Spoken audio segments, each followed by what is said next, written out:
Good evening, everyone. Nice to see you here tonight. Raise your hand if you're a third grade parent. Welcome to our third grade presentation tonight of the Elephant Child. And these boys and girls, I have been listening to them for over the last few weeks, and just wait till you hear them tonight. They are wonderful. And I want to thank Miss Vaughn and Miss Clements and all the other teachers, Mr. Hosel and Miss Sewell and Mrs. Staling for all their hard work. And Miss Wilson and I would like to thank you again for being here tonight, and I hope you enjoy our third grade presentation. Thank you so much. Of the Elephant Child. The Elephant Child. The Elephant Child.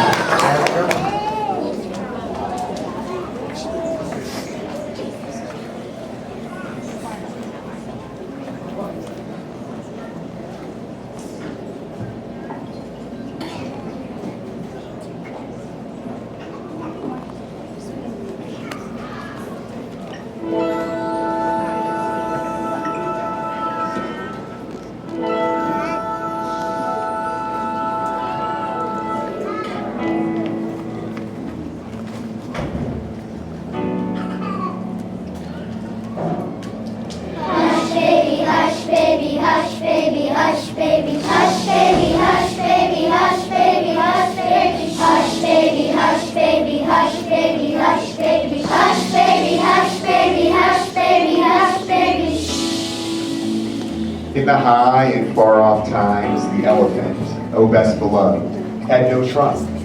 He had only a blackish, bulgy nose, as big as a boot, that he could wiggle about from side to side, but he couldn't pick up things with it. But there was one elephant, a new elephant, an elephant's child, who was full of satiable curiosity. And he lived in Africa.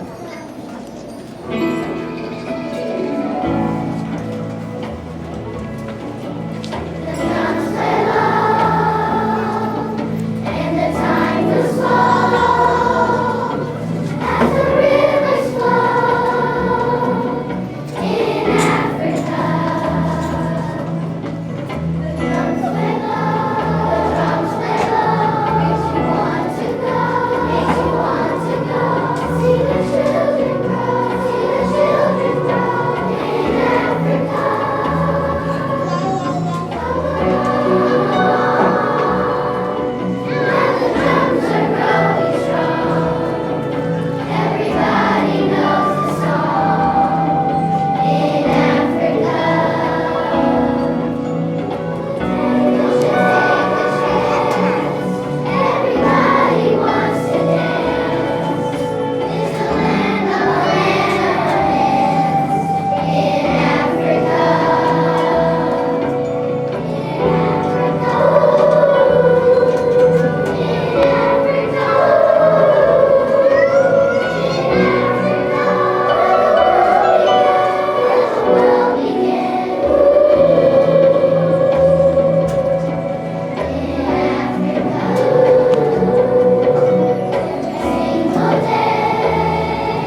fine morning, the satiable elephant's child asked a new fine question that he'd never asked before.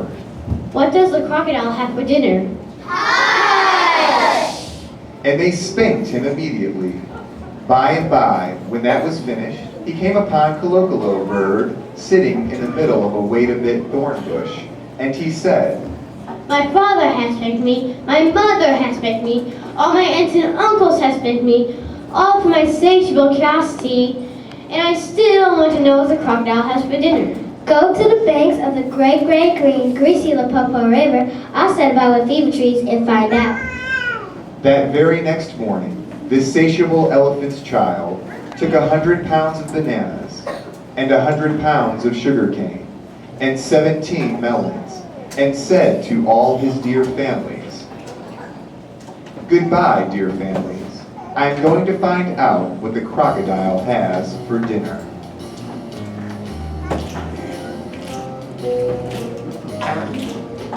Oh, the great, green and greasy Limpopo River. It's not the kind of place for a child to be. The sound of it will surely make you quiver. You of your curiosity.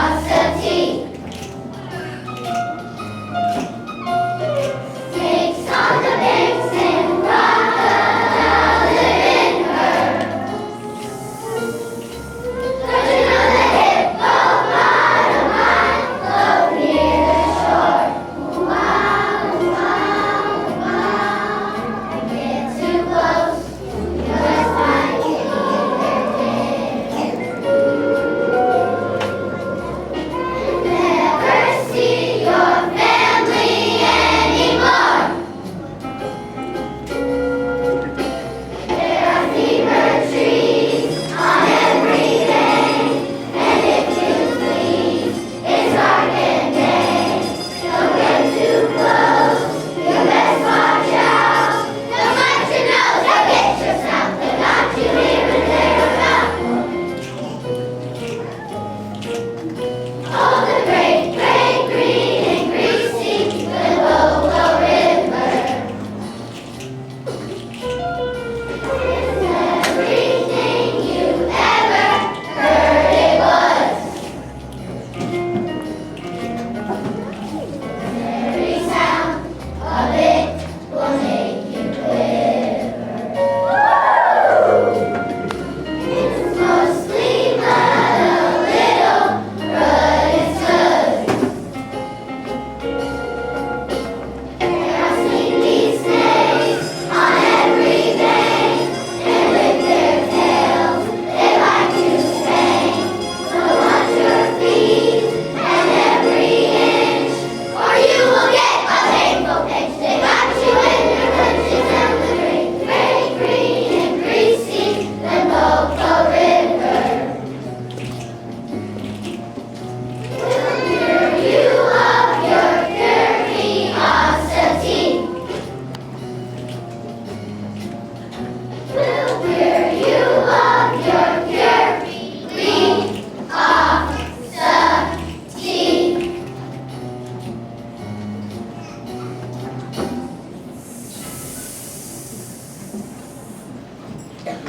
Now you must know and understand, O best beloved, that till that very week and day and hour and minute, this satiable elephant's child had never seen a crocodile and did not know what one was like. It was all his satiable curiosity. The first thing that he found was a bi-colored python rock snake curled around a rock. Excuse me, but do you happen to see a crocodile in these promiscuous parts? Have I seen a crocodile? What will you ask me next? Excuse me, but could you kindly tell me what he has for dinner? Then the bi-colored python rock snake uncoiled herself very quickly from the rock and spanked the elephant's child with her scalesome, flailsome tail. That is odd, because my father and my mother have spanked me. All my aunts and uncles have spanked me. Not to mention my other aunt, the hippopotamus, my other uncle the baboon, all for my insatiable curiosity. And I suppose this is the same thing? Goodbye. So he went on, eating melons and throwing the rind about, because he could not pick it up, till he trod on what he thought was a log of wood at the very edge of the great, gray-green, greasy Limpopo River, all set about with fever trees. But it was really the crocodile, O best beloved, and the crocodile winked one eye like this.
But do you happen to see a crocodile in these promiscuous parts? Then the crocodile winked the other eye, and lifted half his tail out of the mud. And the elephant's child stepped back most politely, because he did not wish to be spanked again. Come hither, little one. Why do you ask such things? Excuse me, but my father and my mother has spanked me. All my aunts and uncles have spanked me. Not to mention my tall aunt the ostrich, my tall uncle the giraffe, who can kick ever so hard. And also my broad aunt the hippopotamus, my hairy uncle the baboon, and the body-colored python rock snake, all for my insatiable curiosity. And I suppose if it is the same to you, I do not wish to be spanked again. Come hither, little one, for I am a crocodile.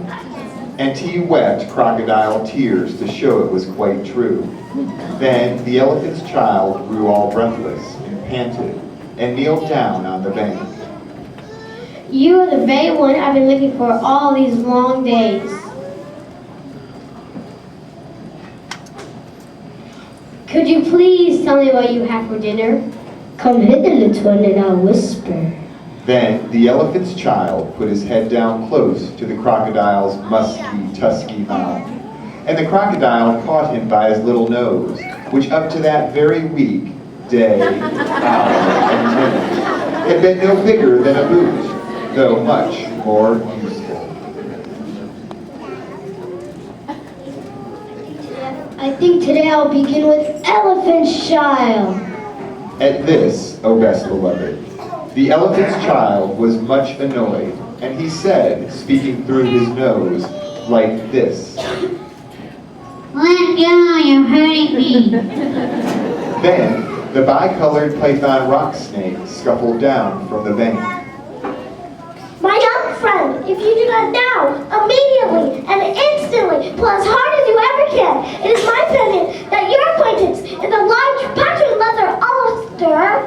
And by this he meant the crocodile. We'll jerk you into yonder limpid stream before you can say, Jack Robinson. This is the way bicolored python rock snakes always talk.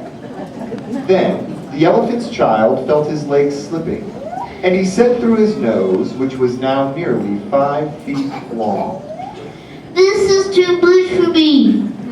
Then the bicolored python rock snake came down from the bank and knotted himself round the elephant's child's hind legs. Rash and inexperienced traveler, we will now seriously devote ourselves to a little high tension, because if we do not, it is my impression that the self-propelling man of war with the armor-plated upper deck, And by this he meant the crocodile. will permanently vitiate your future career. That is the way all bicolored python rock snakes always talk. Pull! Pull! Pull!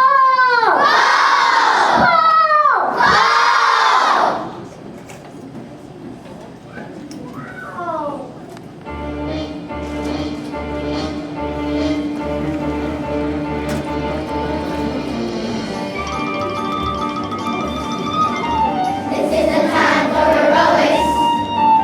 This is the time to be brave. If we all work together and do our part, this elephant's life will save. Whoa! Everybody,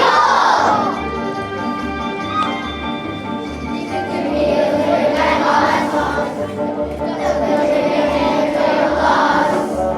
Never give in or the crop will win. He's holding our friend in his trust. Whoa!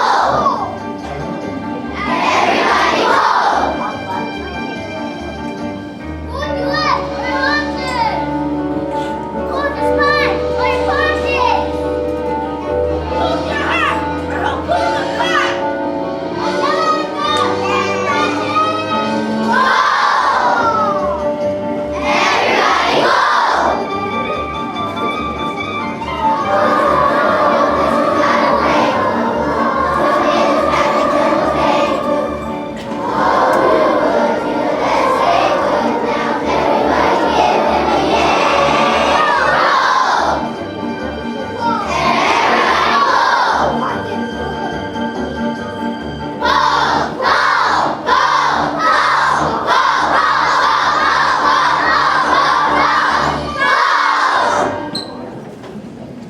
And the bicolored python rock snake pulled hardest. And at last the crocodile let go of the elephant's child's nose with a plop that you could hear all up and down the Limpopo.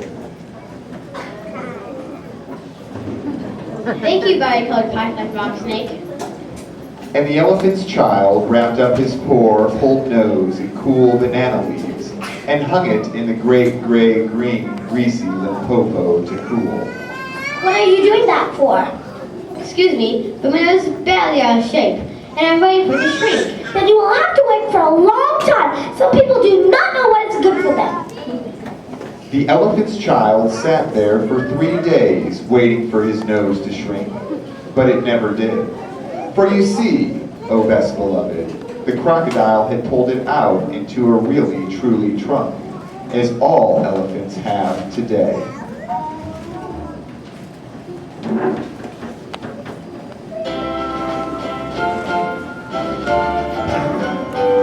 There's not much to do when a fire's stinging you. Unless you have a really chewy trunk. There's not much fun relief from the sun unless you have a really chewy trunk. Scoop up some mud from the great Limpopo. Choose a banana from the top of the tree. You'll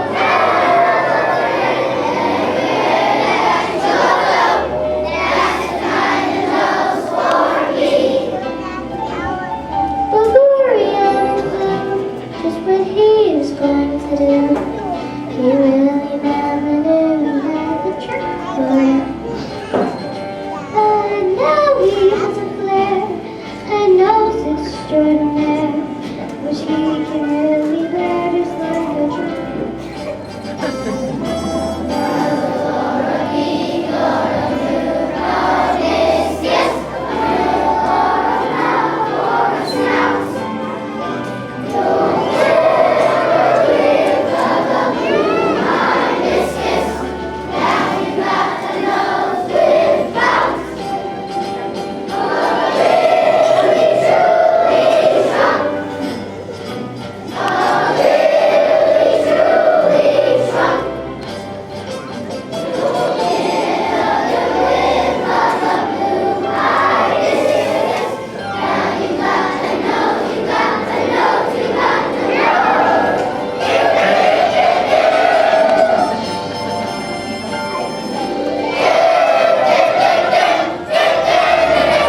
So the elephant's child went home across Africa, frisking and whisking his trunk. When he wanted fruit to eat, he pulled it down from a tree, instead of waiting for it to fall. When he wanted grass, he plucked it up from the ground, instead of going on his knees as he used to. He swished the flies away. He made a new, cool, slushy, squishy mud cap when the sun was hot. When he was lonely, he sang through his trunk, and the noise was louder than several brass bands. And he picked up the melon rinds he had dropped, for he was a tidy pachyderm. One dark evening, he came back to all his dear families, and he coiled up his trunk and said, How do you do? They were very glad to see him, and immediately said, Come here and be spanked for your satiable curiosity. Pooh! I don't think you people know anything about spanking, but I do, and I'll show you. Then he uncurled his trunk and knocked two of his dear brothers head over heels. Where did you learn that trick? Said they. And what have they done to your nose? I got it from the crocodile on the banks of the great, green, greasy Limpopo River. I asked him what he had for dinner, and he gave me this to keep. It looks very ugly, said his hairy uncle, the baboon. It is, but it is very useful.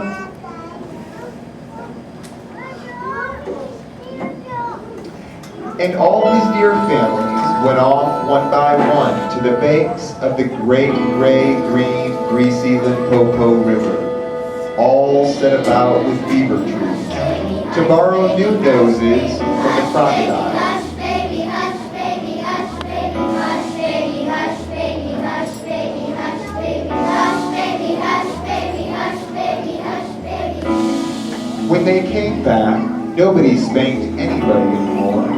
And ever since that day, O best beloved, all the elephants you will ever see, besides all those that you won't, have trunks precisely like the trunk of the satiable elephant's child.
and singing a whole lot.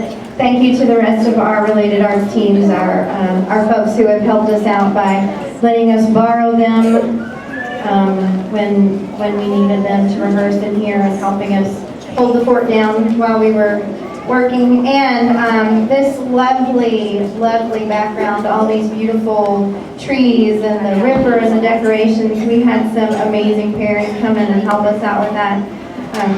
We have awesome parents at Shayne. We have awesome kids at Shayne. So thank you so much for supporting us and for coming tonight and being a part of this wonderful third grade production. We love being with your children every day. It's a joy that we get to come here and be with your kids. Thank you for entrusting us with them. And have a great night. Our next one's coming up in February for the first grade, so we're getting that ready now. On to the next one. Thank you. Have a good night. And again, Ms. Wilson and I, we would like to thank all our specials teachers and all the parents who came tonight and grandparents. Thank you so much, and thank you students for doing a wonderful job tonight. Give yourself a hand. Great job. Thank you so much, and have a safe trip home, and we'll see you bright and early in the morning.